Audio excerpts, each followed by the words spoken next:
I used to work in Silicon Valley for much of my career. I was at Google for 10 years, Meta for 5, and much of that was working with brands in helping them understand how to leverage technology as it changed. We went from, selling physically to e-commerce to mobile, and now the creator economy, and now Web3. And so one of the themes that I'm seeing is many brands are trying to think through not just what NFTs mean for them, but what is a generation of people who really think of themselves not as consumers, but creators and owners mean for some of these brands, and how can they co-create with communities like World of Women to have people put their stamp on some of the brands that they love and feel that the brands that they've admired care about the same community issues that we all hold dear.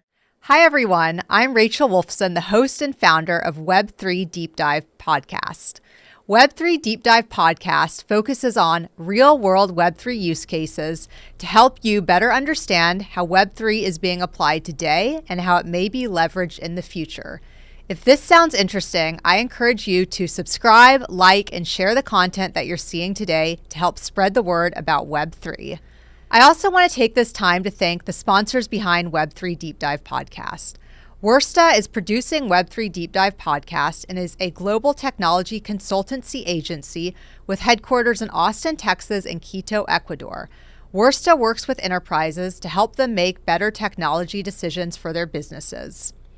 I also want to take the time to thank Banksa.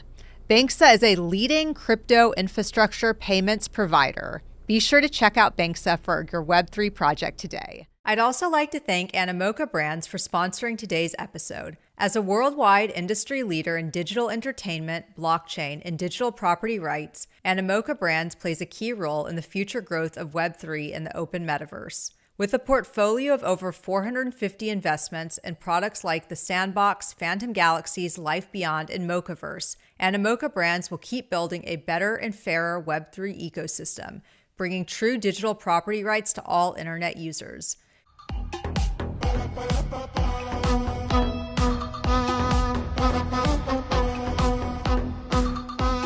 Hey, Shannon, how's it going? It's going fantastic. How are you? Doing well, thank you. And hello, Deanna. Hello, hey, Shannon. Hi.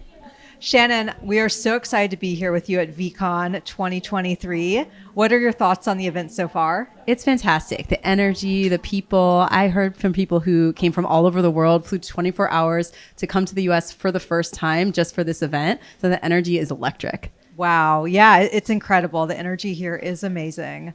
And we're going to talk all about World of Women today because you are the COO, Chief Operating Officer of World of Women. And you guys have a big presence here at Veecon. Yeah, we're really honored. Gary Vee has been an early supporter of World of Women. One of the reasons that we got spotlighted and why people were able to see WOW's message, which is representing equality, representation in Web3 and beyond. Yeah, well, I love that. Maybe first start off by telling us a little bit more about World of Women. When was it started? How did it get started? Dig a little bit deeper into the message behind the platform. Absolutely. So World of Women launched in July of 2021, so we're not yet 2 years old. And back when it launched, profile picture collections were becoming very popular. Think Bored Apes, having amazing impact in community. But our founding artist, Yam Karkai, realized that there were no collection that featured women avatars. And we saw all this promise in Web3 of new empowerment for creators, new opportunities for ownership of IP. But yet again, women were not included in this next generation of technology. So she didn't want to see Web3 repeat some of the same mistakes that we had seen in previous generations of tech. So she decided to launch a collection that was women founded, women artists, and featured beautiful, diverse women from all over the world. Since then, the collection has become a complete hit. We have over 14,000 holders of World of Women all over the world. We have 60% women and non-binary and 40% men, many of whom buy to make a better world for their daughters and wives and families. So we're continuing to grow our community to spread this message as well as grow our business. Wow, I love that. And Deanna, I know you're a World of Women holder. Oh, yeah, I sure am. I was early into the platform, which I'm so excited to be a member of the community. It's been so successful. What advice would you give to other projects to maintain a healthy community? focus on your community. I mean, I think that one of the things that brings me the most joy is seeing how many inspirational women like you are in the community. We interviewed tons of WOW holders, and we found that the number one reason that people join is they want to be in this network of people who believe in equality in the next generation of technology, but also just incredible, inspiring women like you, like Kathy Hackle, like Avery Canetti, head of Soon myself. Oh my god, I'm gonna get one. You guys are encouraging me. Absolutely. I don't hold many NFTs, but this is a special community. Well, it would be an absolute honor. You know, many people found out about not just NFTs, but Web3 when they saw that Reese Witherspoon purchased a World of Women, Ava Longoria purchased a WOW, and then actually created products with a derivative of her WOW and sold them to raise money for charity. And so it's really just a community that supports each other. And we would love to have more women like you involved. Let's talk a little bit about the artwork and also the utility behind the NFTs. So are these just artwork NFTs, or is there utility attached to them? There's both. So the artwork is beautiful. One of the things that we're really proud is there is historic quality because it holds this place in history as the first women PFP. We really believe that the WOW art will live in history, and Yam's art has actually been featured in the permanent collection of LACMA. So certainly there's an art angle, but there are key utilities to being in the community. One is the IP that you own. When you purchase a WOW, you own the rights to that image, and you can use it to be part of your business. You can launch a product using that WOW. A Galaxy Digital study found that WOW IP license was the most permissive of any in the market. So when you buy that WOW, you can use it however you want, whether you want to have shirts, whether you want to launch a product, whether you want to use it as the digital face of your business, you have permission and you get to use this brand that is known globally. And then on a community standpoint, you can also think about your WOW as a ticket to a family all over the world. We've hosted events including the WOW Gala in Miami at Art Basel, a purple carpet event with over 1,000 people. We had Sophie Tucker perform, everyone in galactic glamour outfits and having the time of their lives. We had a Madonna concert at NFT NYC. And so you really can think about it as having that utility, not just an image that you can build a business on, but a community of people that you can rely on all over the world. That's amazing. Now, I know there are probably different tiers and different prices associated with these NFTs. Mm-hmm. So for the events, for instance, does that relate to all of the NFTs for all NFT holders, or do you have to be a certain tier to get access to certain things? Yeah, so we have two collections, WOW, which is the original collection of 10,000 women, and then we have WOW G, WOW Galaxy, which is 22,222,000 women, and it's a beautiful collection. And WOW is a little bit more historic and it is a higher price point, but WOW G, because there's more NFTs, it's a more accessible price point and allowed us to bring a lot of new community members in. And you get access to the events with both, but sometimes you might be able to bring a +1 if you're a WOW holder versus a WOW G holder. Or we have a community voting platform called our DeWow, where we vote on different issues in the business. For example, we voted on which WOW would be auctioned at Christie's and let the community decide. And WOW holders get some more votes in that system, but everyone gets a voice. Wow, I love that. Deanna, question for you. What attracted you to the WOW community so early on? The fact that it was empowering women was the main thing for me. I also aped in the Bored Apes, of course, and World of Women I knew was going to be the next one to really take off. Can you tell us more about what World of Women is doing to empower women and non-binary to onboard to Web3?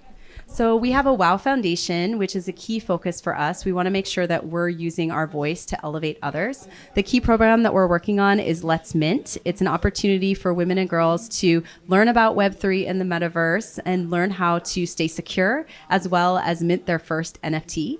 So we're running those sessions both physically and digitally, and our goal is to empower 50,000 new women and girls in Web3 and the metaverse by the end of the year. We've also undertaken some partnerships. We did WOW and WOW G NFT ledgers, which allowed us to do a security course as well as a quiz. And once you took that quiz, you became eligible to win a ledger, which is beautifully branded as a WOW, and you can hold your crypto and NFTs there securely. So we really want to make sure that people are becoming knowledgeable as they step into the space and stay safe. The other piece that's really important for WOW is using our platform to elevate other artists and creatives. WOW has empowered over 350 artists in our community since inception, and that's either by running art contests where we give artists new visibility, buying their art so they can see it in the wallet and see that WOW is interested, doing it as an art drop, or having them participate in a festival that we do quarterly called Art Fest, where we spotlight diverse artists from all over the world and allow our holders to mint that art for free plus gas. Wow, that's amazing. Are you seeing an influx of new women and just users in general come in as the NFT space grows? I sure am. I think that different people are finding out about it from different sources. So events like this really help because we're co-mingling communities. And so people might have one point of interest. Maybe they just know Gary. They find out about it. They start to learn about different communities. And we're also just seeing new interests through partnerships that we do. One of the key strategies that we have is partnering with key brands to make sure that we're exposing people to the NFT space through the beautiful art and the message, and then allowing them to learn about a little bit about Web3. So for example, we just launched a bespoke clothing line with Nicole Richie's House of Harlow label, and it was the first time that WOW products were available on the open market, but it was up on the House of Harlow website and allows people to see, hey, I love this image. Let me get curious about it. I love this jewelry. How can I actually learn more and potentially get introduced to WOW that way? That's really interesting. I saw that press release in my inbox and I definitely was interested in it. So is it basically like the artwork is being placed on clothes or jewelry and then people that buy that can learn more about the NFT and potentially purchase that NFT? How does it work? Really, this was a licensing collab and a co-collaboration between our founding artist, Yam Karkai, as well as Nicole Richie. So they did do some co-designs and collab with the NFTs. But the goal was really to get the art out there so that people can learn about both communities, because obviously as both female founders of all about women empowerment, we wanted to make sure to expose both audiences to each other. Banxa is the leading crypto on and off ramp solution. Through an extensive and growing network of global and local payment solutions and regulatory licenses, Banxa helps businesses provide seamless integration of crypto and fiat for global audiences safely and compliantly with lower fees and higher conversion rates. For more information on how to integrate Banxa into your project or product, visit banxa.com. Wow, that's amazing. Yeah, that is really great. What advice would you give to other brands that are interested in doing collabs with World of Women? Oh, well, one, please contact me. We love collabing and we want to make sure that we're having a positive entry for brands into Web3. I used to work in Silicon Valley for much of my career. I was at Google for 10 years, Meta for 5, and much of that was working with brands in helping them understand how to leverage technology as it changed. We went from, selling physically to e-commerce to mobile and now the creator economy and now Web3. And so one of the themes that I'm seeing is many brands are trying to think through not just what NFTs mean for them, but what does a generation of people who really think of themselves not as consumers, but creators and owners mean for some of these brands? And how can they co-create with communities like World of Women to have people put their stamp on some of the brands that they love and feel that the brands that they've admired care about the same community issues that we all hold dear? That's such a great point. What do you think the impact is for the brand to be able to partner with someone like World of Women? Well, I think that they are often able to express their values. We get so much inbound. At one point we were getting 200 brands a week outreaching for partnership. And most of it was, we believe in the message. We believe in women's empowerment. We see what you guys are doing for women and girls in tech. We've made huge commitments to increase the diversity of not just our internal teams, but how we show up in the market. And we want to help. We want to educate, and we want to do a collab that isn't, just slapping a WOW on a product, which would look beautiful, of course, but when there's a meaning behind it and there's a shared commitment to what we're doing together to impact the world, it's that much more powerful, both for the brand and for us. Yeah.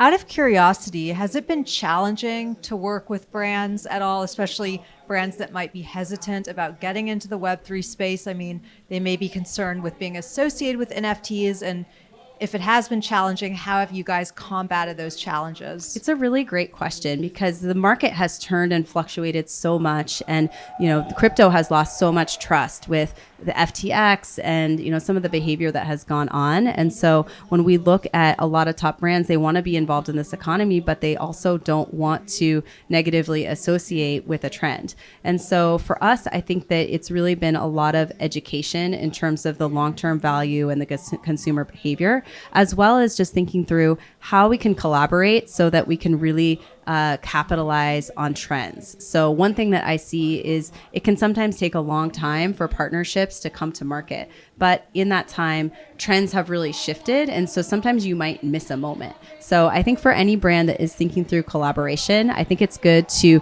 think through the long-term utility, the values they stand for, partner with communities that have your same values, and then execute it in a way where you're listening to each other and letting the brand speak to the areas that they know about. Often that's production, that's long-term brand building, but then partnering with the community about it's like, how do you keep pace with the speed of market? How do you keep innovating? How do you lean into women's empowerment? And if you give on both sides, it will be a great collaboration. Yeah. Out of curiosity, are you seeing WoW holders? Are they holding those NFTs, or are they selling them, or do you have statistics on that? Yeah, so they are holding. We have a long... in the market, there certainly are a lot of people who see the opportunity. Maybe they like to flip, they like to trade. That's kind of the fun. But what I see for World of Women is often, even if we have traders in the community, often they'll buy the NFT for their daughter. I spoke to someone yesterday who bought an NFT for his niece, a WoW NFT, and he said, "Hold this. When you turn 16, you can sell it and purchase a car." She actually chose to not sell the NFT when she turned 16. She worked a separate job so that she could hold her WoW and still buy the car. And when we look at the data, I think only less than 2% of WoWs are listed for sale because people really are holding it as their ticket to the community. That's amazing. I think that's what NFTs are all about, utility versus just flipping it to get rich fast. Mm-hmm. That's so inspirational. What do you think the legacy of World of Women will be?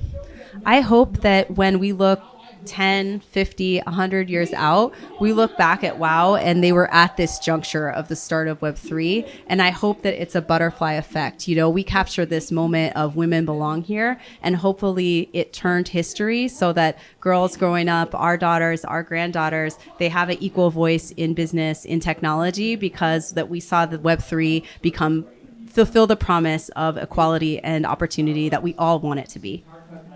I want to shift gears a little bit because I'm curious about your background. I'm always curious to know how people got involved in Web3, especially the guests on this show. So you said you were at Google. I was at Google for 10 years and then Meta for almost 5. Right. And so how did you enter the Web3 space and get involved with WoW? Absolutely. So I was a holder of WoW. So I was already a super fan and part of the community. And when I looked at my career, I came to Silicon Valley about 2004. So I kind of caught the end of Web 1, right? And consumer internet and having internet totally involved in our lives, and then was at Google, then came to Meta squarely in Web 2, rise of mobile. We're all interacting with our phones. And at the end of my time, I was at Facebook when it transitioned to Meta. And so there was this version of the next gen of tech that was all about the metaverse, AR, VR being this next phase, this more immersive internet, which surely pieces of that are coming to form. Google had been working on AI for 10 years. They were saying they were an AI first company, and there's a certain version of the next view of technology on that.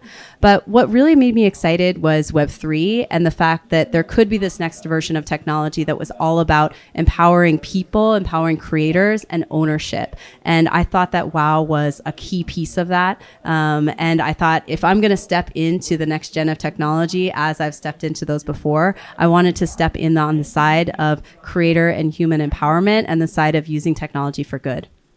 Wow. Wow. Wow, thanks for sharing your story. What do we have to look forward to in the future of World of Women?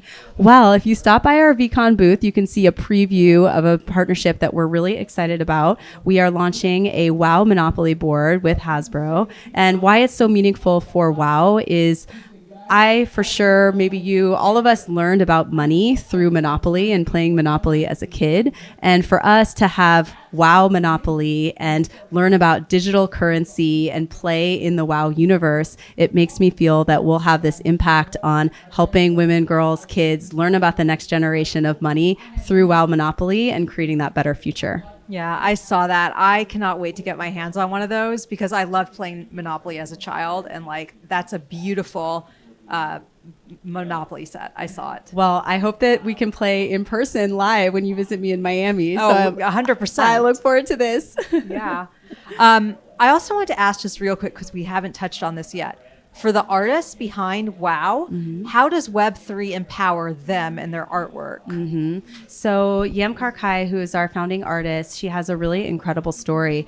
She was not making a full-time living from her art prior to WoW. She was drawing one-of-ones. You can see her original collection, Women by Yam. She always drew women. And so it was a natural extension from drawing one-on-one women to creating this incredible 10,000 collection. But what is so fascinating is, through the power of Web3 and NFTs, she went from not making a living on her art to after a Christie's auction where one of her pieces were sold from over 500,000 pounds, she became the top selling woman NFT artist in the world. And that is reason why we're so committed to empowering other artists, because it was such a trajectory changer for Yam. And we want to continue to use our platform to do that for other people that, deserve the same opportunity. That's amazing. We're going to wrap things up here. Any final thoughts, Shannon, that you want to leave our listeners with? Just thank you for being out there. I see you guys giving voice to other people, doing amazing things in the business world and in the media world. So thanks for inspiring me. I'm honored to have you both in the community soon and currently. And thanks so much for giving WoW the opportunity to tell our story. Thanks, Shannon. Also, real quick, if our listeners want to get in touch with you or WoW, how do they do that? Please visit us, worldofwomen.art. Follow us on Instagram, World of Women, and you can follow me, Shannon Snow _ on Instagram. Awesome. Thanks, Shannon. Thanks, you. Deanna. Thank you, Shannon. Thanks. Thank you to Web3 Deep Dive's executive producer, Deanna Wursta. Thank you to Web3 Deep Dive's director, Alex Wilcox. And thank you to Web3 Deep Dive's producer, Mark Gammo. I also want to thank Donna Albo for providing the music for this podcast. And of course, thank you to the listeners for joining us for this episode of Web3 Deep Dive. If you enjoyed this episode, I encourage you to like, comment, subscribe, and share so you can help spread the love and get the word out there about Web3 Deep Dive. I'll see you guys next time. Thanks.